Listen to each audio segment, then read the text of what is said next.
sa simple na pasulyap-sulyap, nagpapapansin sa'yo.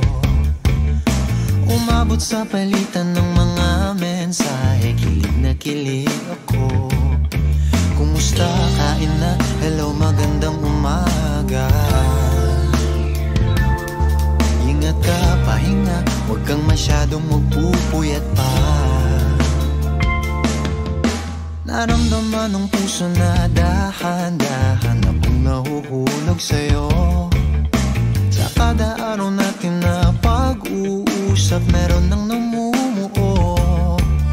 Ngunit di ko na alam kung anong patutunguhan. Ang hiling ko lang naman na itong naramdaman.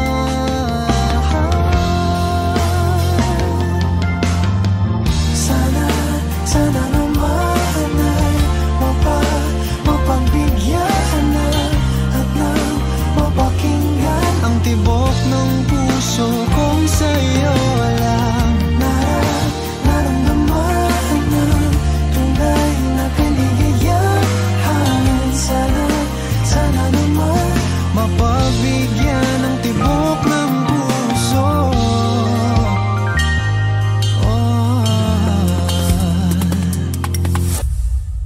Ngunit biglang katahimikan, wala namang matandaan na nasabi baka sakaling ika'y aking nasaktan.